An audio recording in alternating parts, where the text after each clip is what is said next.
There are two types of creative operations people: leaders and pretenders. One of the few things that will determine what side of that line you're on is how well you're leveraging data and metrics to operate and lead.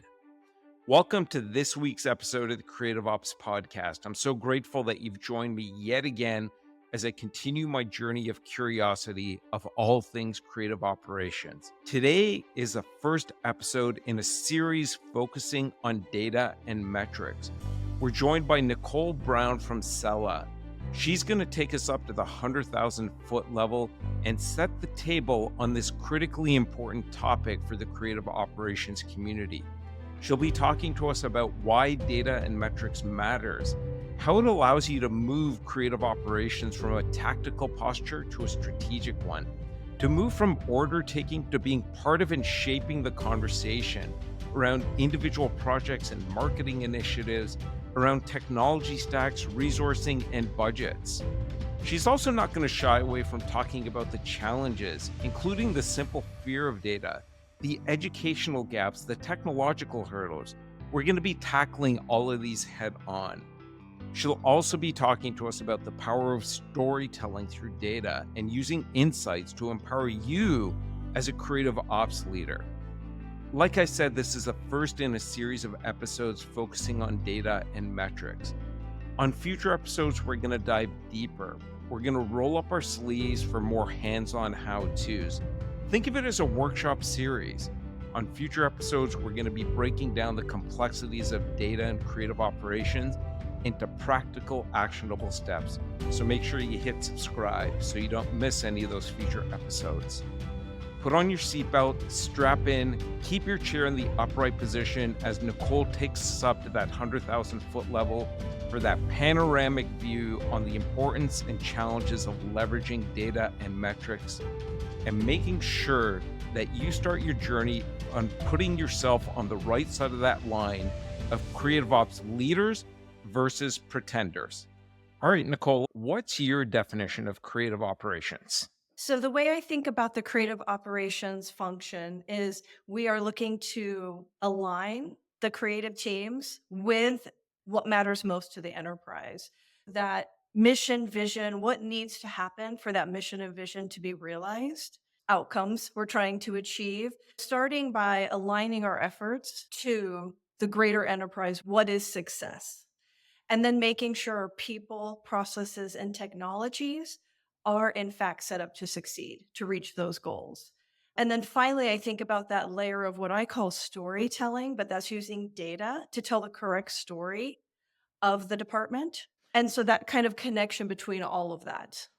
I love the fact that you're talking about aligning it with the outcomes of the enterprise. We've been hearing that come up much more recently, which has been candidly a breath of fresh air to see in the creative operations community, where we're talking more about what creative operations does and what creative does is really in service of the business. We heard that in Kate Sullivan's definition, Paul Nicholson's definition, really everyone's definition. And I would say that was absent in the early days of creative operations. And Yeah. it's a good segue into today's topic with you, which is all about data and metrics.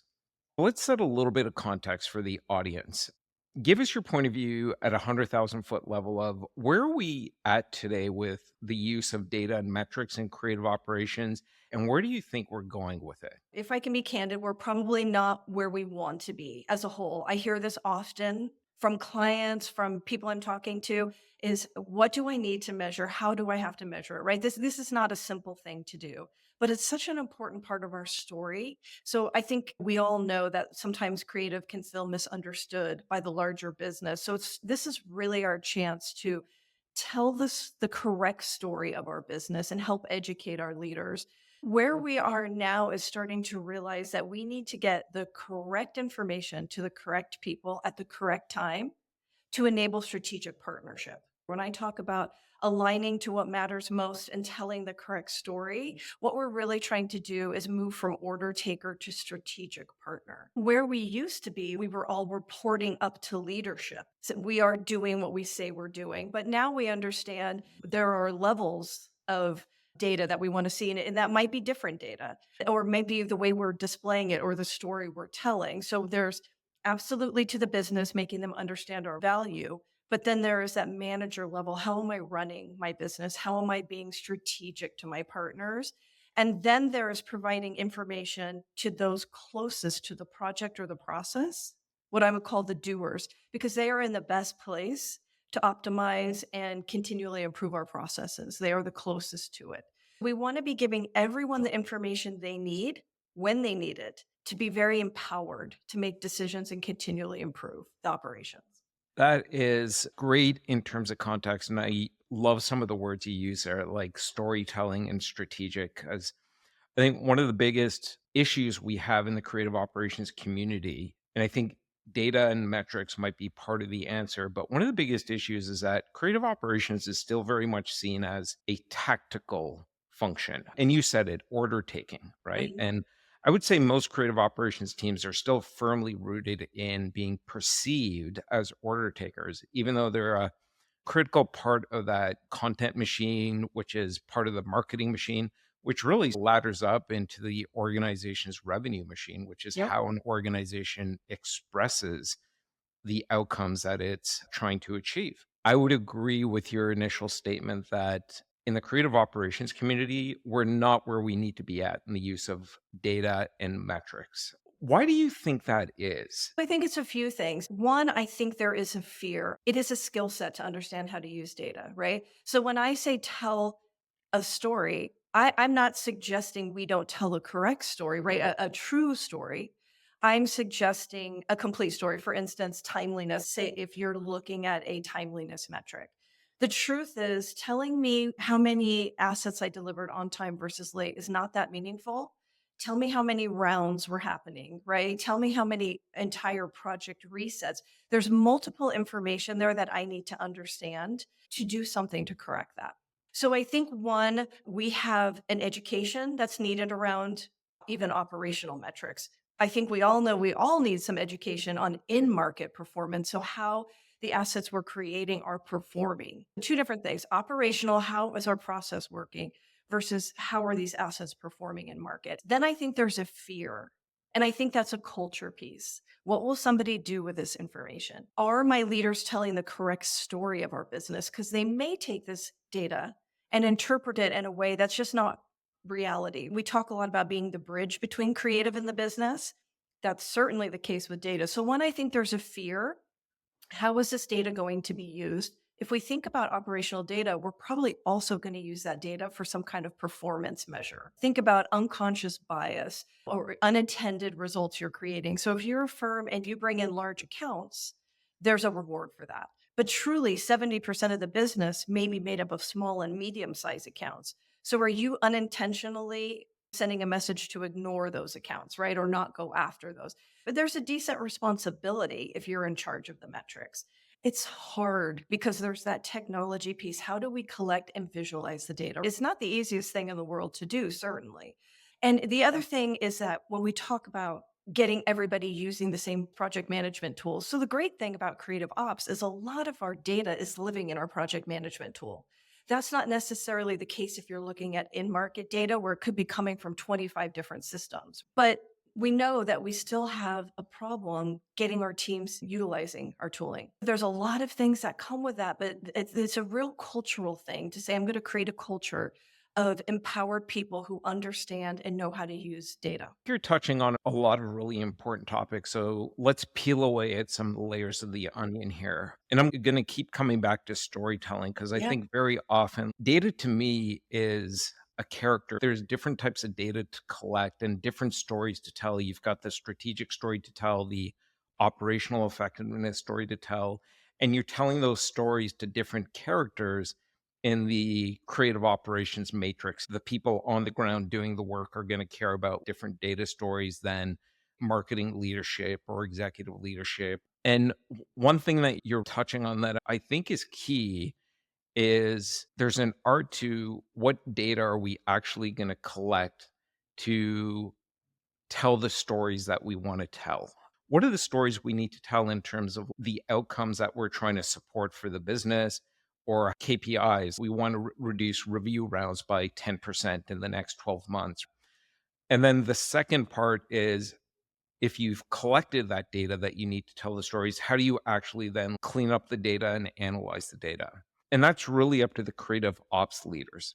And I think we have creative operations leaders, and I think we have creative operations pretenders. And that might be a little bit controversial or impolite and certainly un-Canadian for me to say. You said, And I think one of the things that separates the leaders from the pretenders is the strategic use of data mhm. to position creative operations as the strategic function that it is, to get the right resources and to continuously drive that operational efficiency and effectiveness. So if I'm a creative operations leader and I want to continue to evolve as that leader, or I'm a pretender aspiring to be a leader, how are you guiding me through figuring out what data I should be collecting? What are the questions I should be asking myself? That's a great question. And you reminded me of something when you were talking. You mentioned AI is not going to take your job, but those that know how to use AI will. I think that's true of data as well, right? Yes. It's that the people, the true leaders, are going to push forward because they understand how to use that data. When I'm working with clients and we are going to work on something we call a metric strategy, so we'll do hands on engagement with them. And it's really getting at what should we be measuring? And the first session is all about identifying what matters most. So, identifying 5 or 6 key areas of focus or outcomes. And if you don't have this and your organization doesn't have this, I think a great way to start, a really easy way to start, is to create a SWOT analysis, looking at your strengths, weaknesses, opportunities, and threats. Like, what do you need to be keeping eyes and tabs on? During that step, it is so critical to get leadership buy-in at that point. Do they agree this is what matters? If you're missing that from your larger organization, and I think it's pretty common to see a mission and vision being tough for the creative teams to translate. How do they tie into that? So, getting that leadership alignment, creating something and saying to the leadership, do you agree with this? This is how we will move forward, et cetera.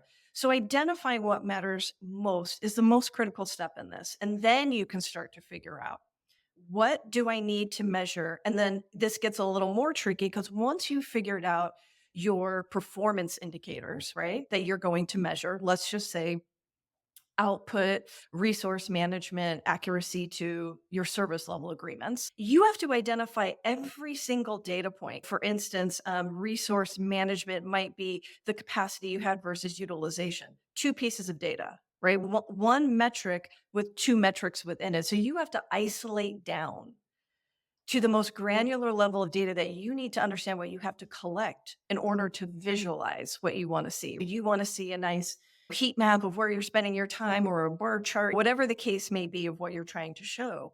That doesn't just happen. There's a lot of work in there. So that's the second piece.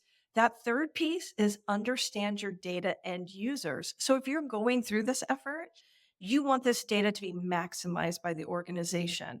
I see so many teams, creative teams, who aren't privy to in market performance data, or once a year they're seeing it.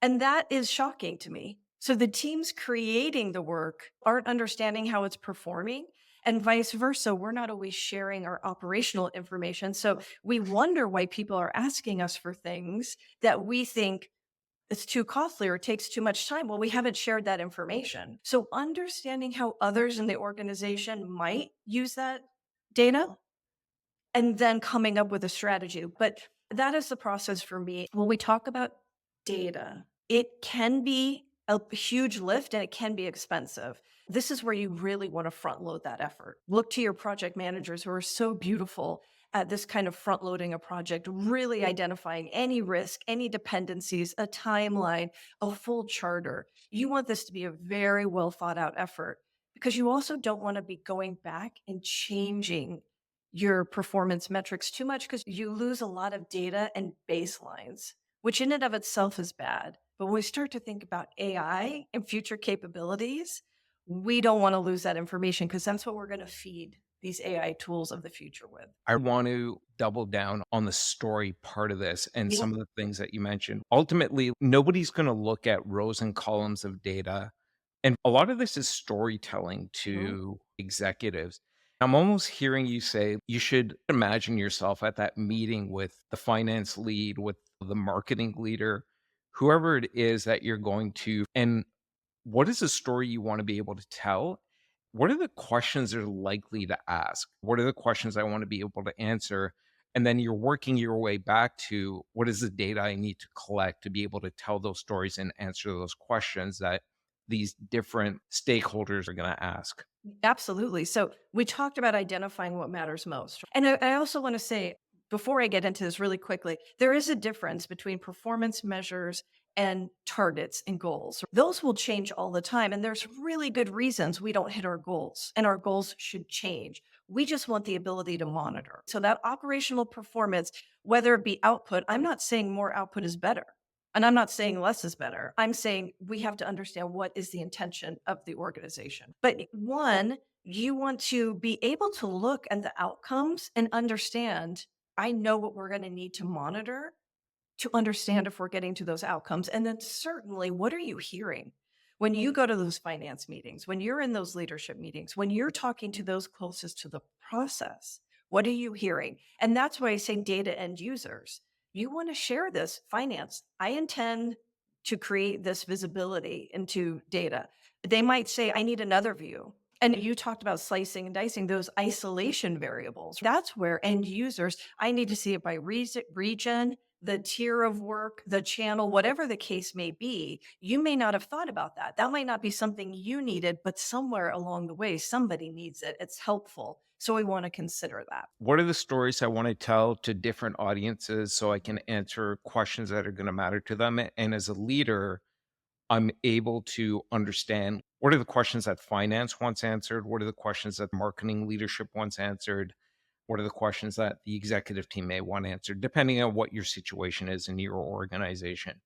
And then I work backwards to go, what is the data I need to collect to be able to tell those? And that may end up influencing steps in a process to ensure that data is collected. And hopefully it doesn't become a burden on the people actually doing the work to input a bunch of data. Let's say I've done that as a creative ops leader now, and I'm collecting the right data. I'm able to answer the questions that different stakeholders are going to ask. And not just upstream, even downstream, individual creatives are genuinely interested in I'm doing all this work. Is it actually having an impact on the business? Is it moving the needle? The second problem is I've got all this data, but I'm not comfortable slicing and dicing the data. But over the last year, we've all gotten this tool called ChatGPT, which has this feature called Code Interpreter, which for 20 bucks a month is a full-time data analyst in a box. Are you starting to see the organizations you're working with embracing tools like Code Interpreter, or are they still stuck in, I need to be a data nerd, or I need to convince somebody to give me budget to get a data nerd? And is that an unnecessary barrier now?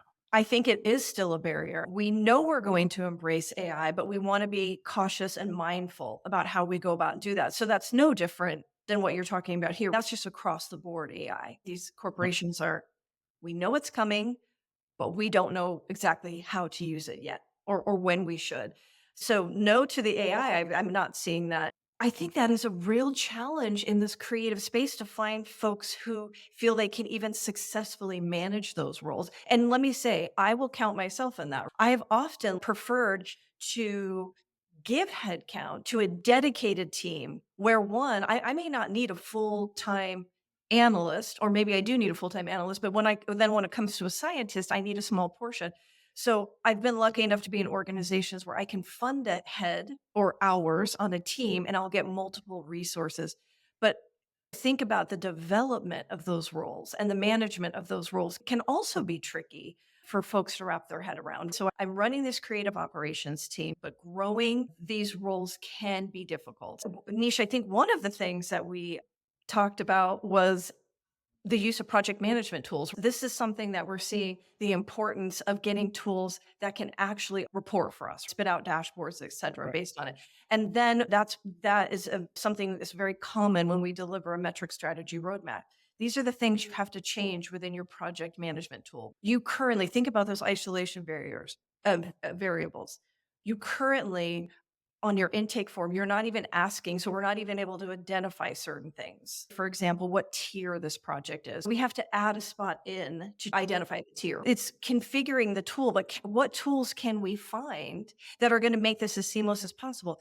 Because I don't know many people that are comfortable manually manipulating data And then our confidence starts to also go down in that data. I do wonder if we're going to start to see a sea change and if the opportunity for us in the creative ops community is to go where we really need to invest our time in growing as creative operations leader is, as you've pointed out today, is the thinking around what questions do we need to answer and what stories do we need to tell. So what data do we need to collect? We are seeing every creative operations stack is getting more complex. There's Mhm. more tools in it. And there's certainly some organizations that use an all-in-one tool, but I'm starting to see more teams are using a greater variety of tools. And as you were saying, starting to tap into that in market performance data. That's going to come from lots of other systems and sources. I wonder if it's more building our skill sets around doing a better job of knowing what questions we need to answer and stories we want to tell, and then figuring out what data we need to collect and figuring out where the sources are. I wonder if we're going to start to see a sea change over the next couple of years. And if that's a discussion we need to be having around metrics in the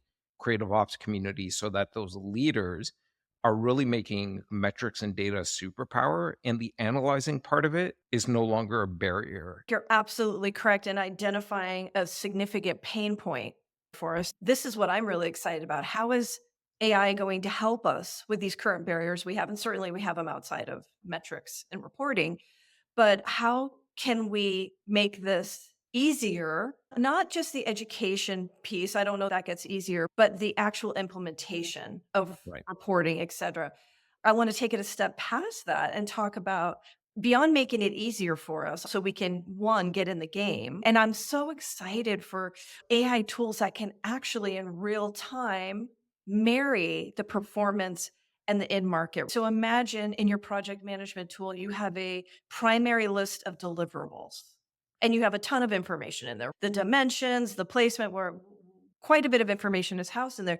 But imagine if the level of effort to create it is being tracked in real time, because the level of effort can change on an asset. It can get more complex, it can get easier, and we often don't validate. We might say, I know what it takes, but I'm not validating often. And then think about how quickly in market performance can change. So I'm an account manager and I'm requesting for a tier one campaign. Here are the usual assets that get requested for a tier one campaign, but it's educating you in real time. Your timeline won't allow for this, or it would have to be fast track. This is not performing to the threshold that you've set as acceptable. Imagine that. Or even as an operations leader, I have to accomplish X next year. There's many ways I could go about do that, but imagine I'm able to feed my resourcing information, my volumes, the type of volumes, and it gives me scenarios. That's going to be really exciting. So I hope we have those conversations together. As we're just thinking about the next step, I hope we're thinking 5 steps ahead as well. I love what you're saying. What's really coming through for me is this idea and this growing conversation around intelligent decision management. So we've been talking for a few years around we need to be doing more with data and metrics and to better understand our own operational efficiency and effectiveness and impact on the business. And there's so much data that we are not collecting and leveraging, which really translates into there's a lot of value that we're leaving on the table. Just be able to do things better that's going to benefit all of us in the business. But it's hard to do that unless you're actually collecting this data, tying it all together, and you've got some sort of view to help you make smarter decisions. AI is just going to make that easier and make that go faster so that I, as a creative operations leader, and us as creative team can go, we've only got a certain amount of capacity. Data can help us determine how much can we actually do as opposed to just going on a hope and a prayer, which way too many teams still do today. And then they get into working overtime hours and burning people out and things like that. And I think more importantly, should we even be doing this? We've got 5 things we can do, and one of those things is likely to have a bigger impact in market, but it would mean pushing the other 4 things off. But let's do that one thing because is it having an impact on the business? Maybe. I don't know. And with data, you transition across that river over to the strategic side.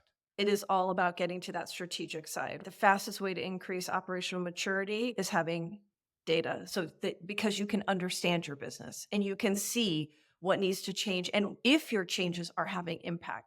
I see a lot of people doing great things that just don't have the impact they should because everybody's doing their own thing. And it really just aligning those teams, like this is going to be our focus in alignment with the enterprise's focus. And we are really going to move needles. And then next year, we're going to jump to this space and just experimentation and failing fast and all these things we hear about that make a great culture of continuous improvement.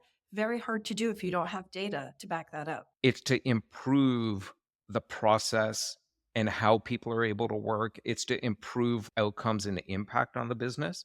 Mhm. A lot of people are scared of data because they think, oh, this is just going to be used to shine a bright light on what I'm doing wrong. And I'm sure you've seen teams who use data as I'll use the word punishment Mhm. mechanism, and creative Absolutely. ops teams and leaders who really use it to help us individually and as teams move forward and do better. Before I get into an example, I just want to talk about how empowering it is to be able to improve the business. It's not a great feeling when you're in a role and you see so many things wrong and you can't make a change or you can't inspire leadership to make a change because you don't have the correct information. But when you have the correct information and you feel, I understand this information, I have a good idea, I'm going to run with it or I'm going to suggest it, you suddenly feel very empowered. That's a great feeling. An example of that, I came in to take a team, I won't mention what team it was, a few years back.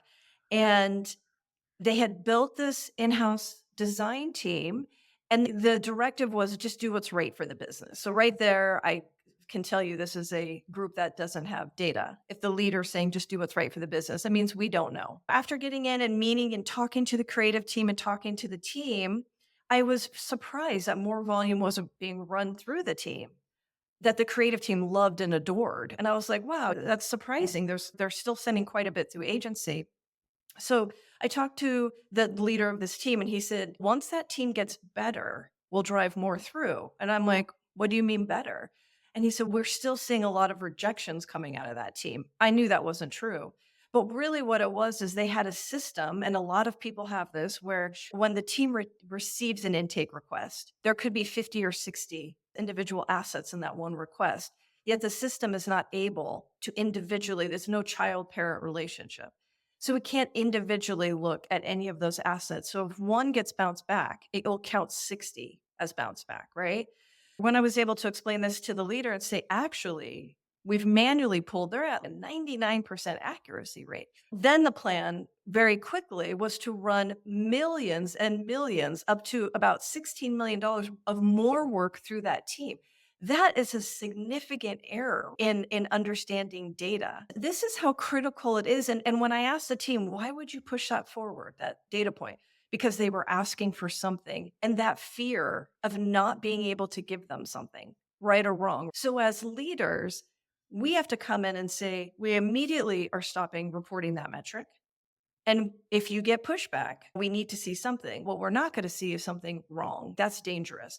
So data can be really dangerous. And so imagine how empowered this team felt when they were like, oh, everybody in the organization now understands how good we are, how valuable we are, et cetera. And just one data point was skewing that whole information to the organizations. There's a huge responsibility when we start talking about being the storytellers of that data. The $16 million mistake, even for a large organization, is going to get noticed. And it's great that data got them into making that mistake, but then the correct way of looking at that data after you went in allow them to correct that mistake. I think it just highlights creative ops leaders versus pretenders. Being a good steward of data is being a good critical thinker. And I think creative operations leaders, that is part of the skill set stack that is required so that you not only know what data to collect to be able to answer the types of questions that you're likely going to be able to answer and answer the questions that are unexpected as well. Yeah. So you've got broad and deep enough data to do that, but also then critically think through, even if you've got a data nerd or ChatGPT analyzing the data, Does the analysis sound right, seem right? Like, that's the job of the creative ops leaders to provide that gut check and apply their critical thinking skills to that as well.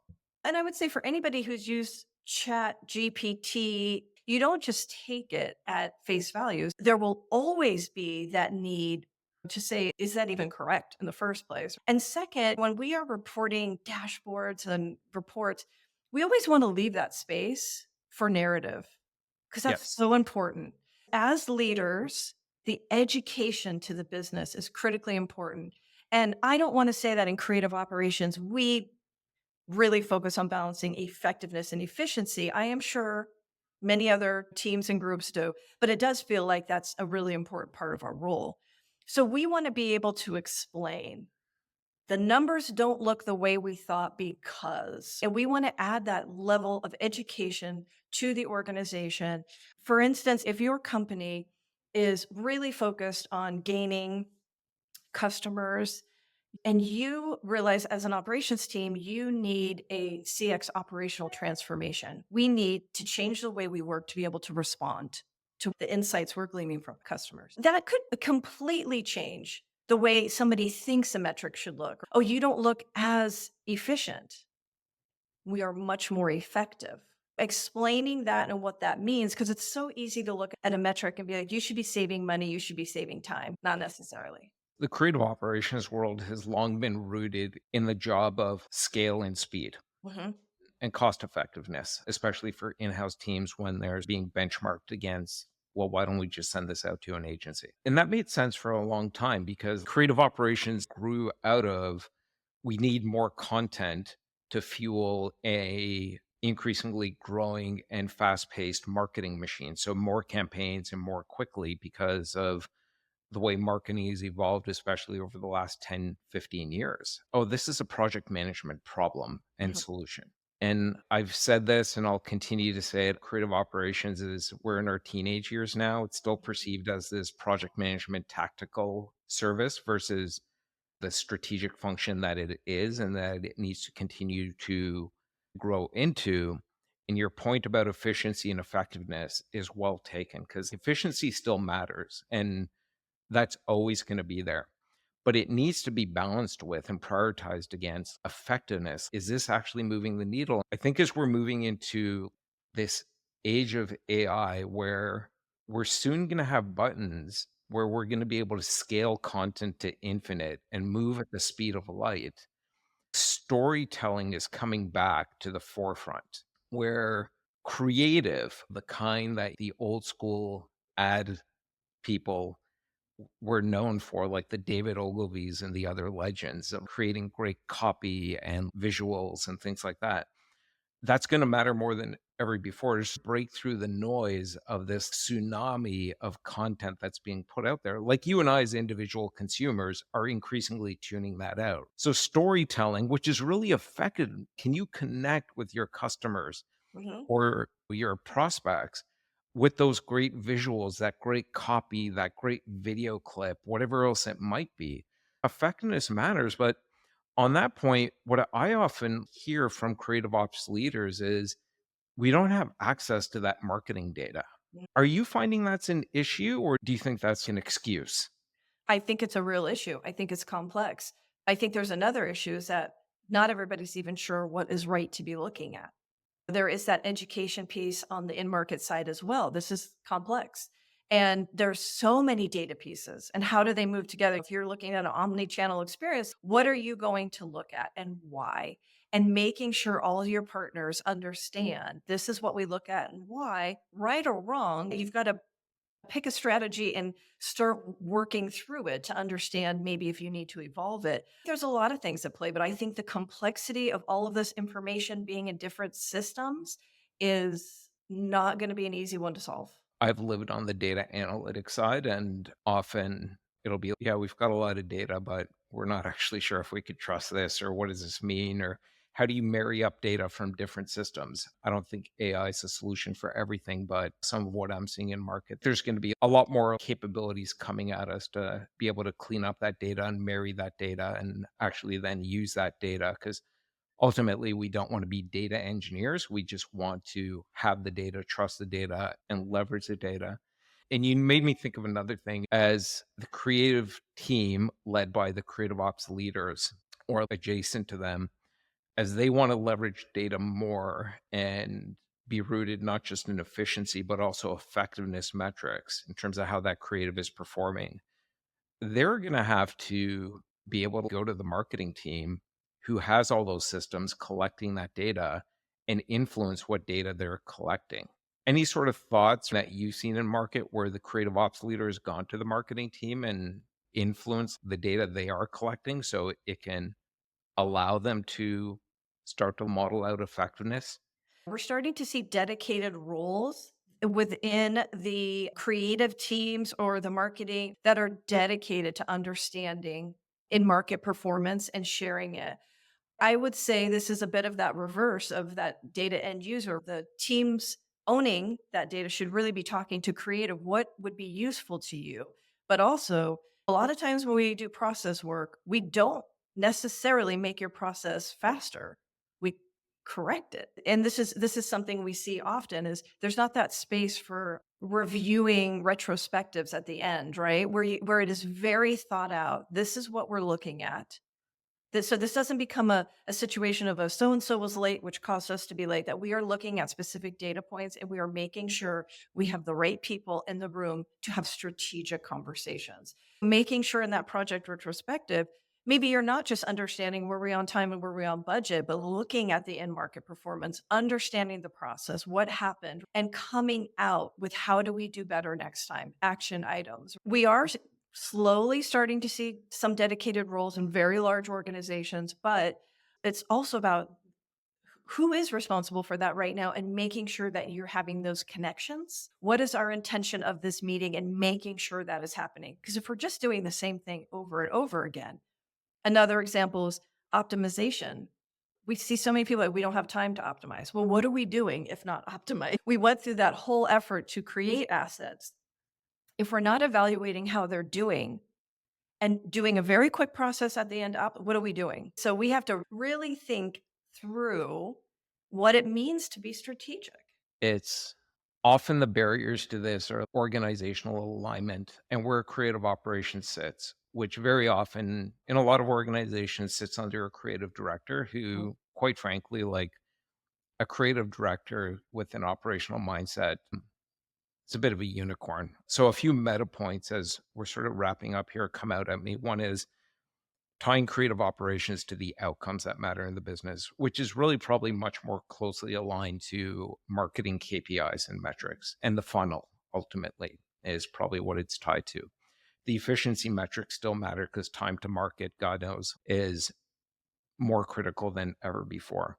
And maybe there are some barriers for sure. One is humans in general are just uncomfortable dealing with data. It's just foreign to us. But I think your advice around it's really about being able to tell stories and answer questions, driving forward through narrative and storytelling. And I think one of the issues is creative operations leaders need to get much more comfortable with the art of storytelling with data, answering questions with data, and understanding then what data to collect and the critical thinking skills of how to work through that process. And then bucket number two, as we've talked about, is the complexity of collecting that data, trusting that data, marrying that data together. That's possible today. A lot of work is required. There's tools that are already available, more that are coming that are going to make that easier. But then maybe the third bucket is in organizations of all sizes, there's politics involved and often just getting access to that data or influencing what data is collected that you need to be able to tell the stories you want to tell and answer the questions you want to answer. Maybe creative operations needs to sit somewhere else in an org chart than where it typically does today. Yeah. We're seeing a lot of creative operations centers of excellence sitting outside. And there's that real definition, of which I've heard multiple times, and I think it's a good one, the difference between being in the business and working on the business. When you talk about project management being confused with creative operations, I always think about that difference. And so if you slice it like that, creative operations is working on the business versus teams that are maybe working directly on assets, et cetera, that sometimes that can help how Yeah. we view where they should sit, et cetera. But Again, think about their role and their job, and you want to put them in a place where they can succeed. That's a excellent point that you bring up, is considering that. Maybe they need to be more closely aligned with the marketing org because ultimately creative operations is about delivering efficient and effective creative to fuel the marketing machine. It's so funny to me because so much of what creative operations, if done correctly, is doing impacts marketing. So think about a prioritization strategy. So we want to see prioritization happen before it gets to the creative team. They'll put another layer of prioritization, how to handle the work, but what is actually being requested?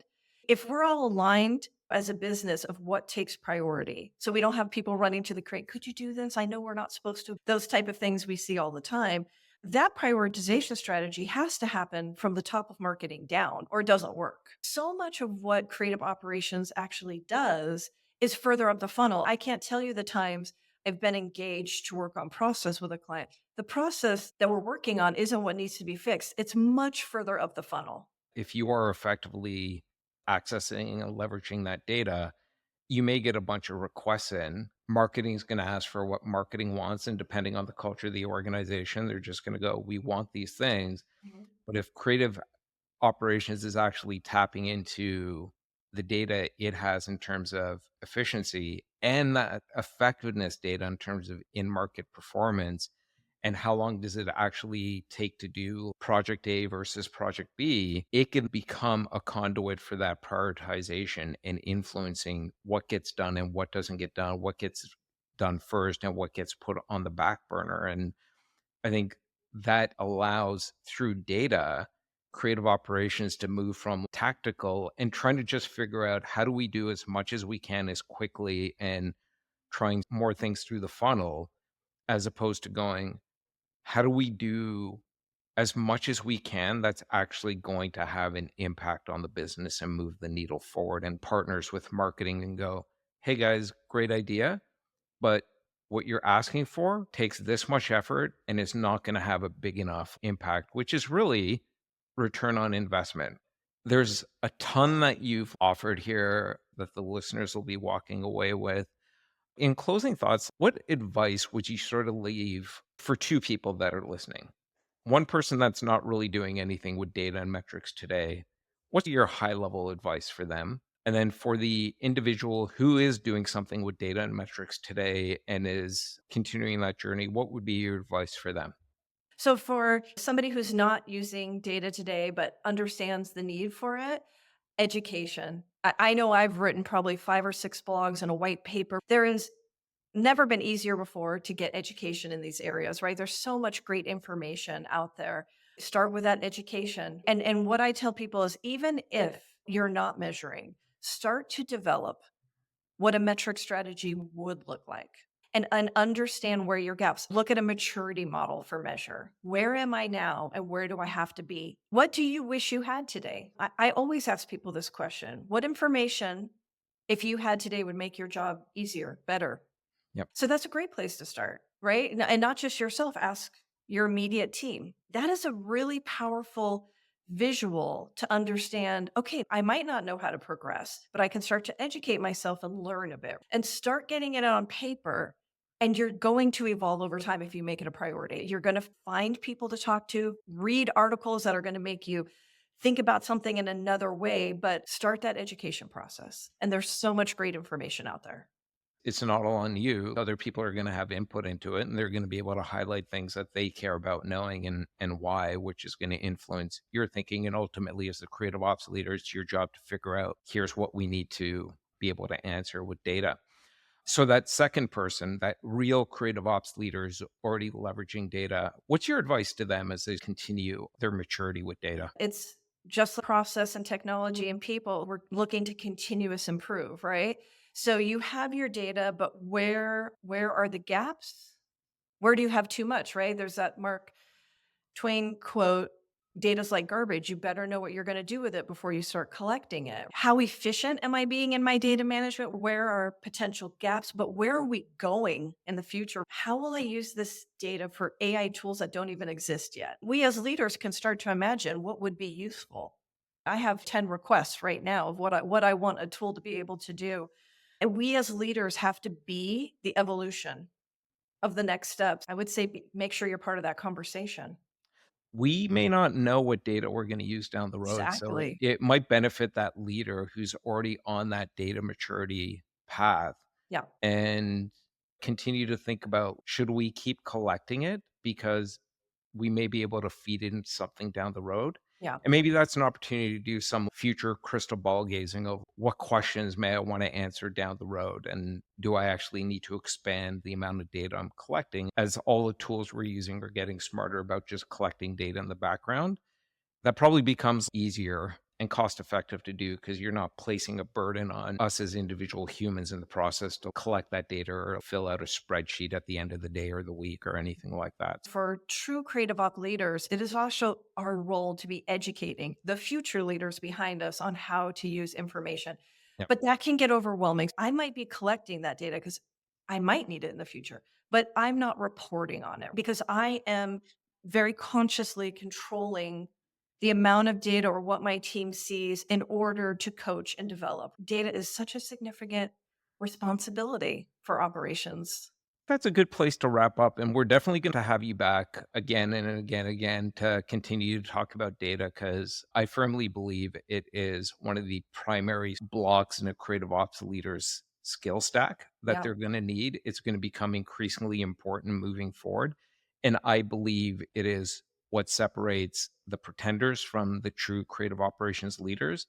And one of the key ways in transitioning your creative ops team from being perceived as a tactical service bureau to the strategic function that it is and should be perceived as and invested into as. And I'd love to talk more on future episodes about how do you educate others in your organization about understanding the data and how they in their individual role are able to leverage data, whether they're a creative, a project manager, a marketer, anybody else. I'm looking forward to those future discussions. As am I. Nickole, you've dropped a bunch of great advice and wisdom today. And as we ask every guest on every episode, who would you like to hear from and learn from on a future episode of the Creative Ops podcast? Okay, this is a little aspirational. That's my style. I'm reading a book called The Digital Transformation Playbook by David L. Rogers. It's fascinating on many levels, but I really love his perspective when we talk about a lot of topics that are complex, like what we've talked about today. Change management is such a tough piece. And if we're talking about tooling adoption, we always hear, oh, well, they're not using it. My team's not using it for this and that reason. And I loved his perspective on people have an enormous capacity for change, right? Because we're often getting, I think, stuck in our own narrative. Change is so hard. And talking about that moving from subject matter expert to data informed, there was so many great topics that just gave me a different perspective on a lot of things I think we struggle with. So this is not a creative operations person, but we need to get a little bit out of our space to really learn something or just take a fresh breath at our approach or our problems. So I would Uh, love to hear more. I love that suggestion. And I think you're bang on. Change. And I know we've mentioned AI so many times today, but like AI is going to change everything. Yeah. And I know a lot of people are sort of paralyzed by the enormity of AI is going to change everything. But I actually think it's so incredibly exciting because change can be exciting if we just approach it with curiosity and creativity, which are innately human qualities. Yes, we will see if we could get Mr. Rogers. Can't wait to listen. All right. Well, Nickole, thank you so much for doing this with us today. Thank you. That's a wrap for today's episode. Remember to please do three things. Number one, head over to creativeops.fm and sign up for that companion newsletter. Number two, whatever your favorite podcast player is, please hit subscribe. Search for Creative Ops, all one word, Creative Ops Podcast. Make sure you don't miss the next episode. And remember, number three, this isn't just my journey of curiosity. This is our journey of curiosity about all things creative ops. So if you've got a question or maybe a different perspective about what you heard today, or maybe you just want to share something that you're curious about, drop me a line at nish@creativeops.fm. Thanks so much, and I look forward to catching you at the Creative Ops Water Cooler for next week's episode.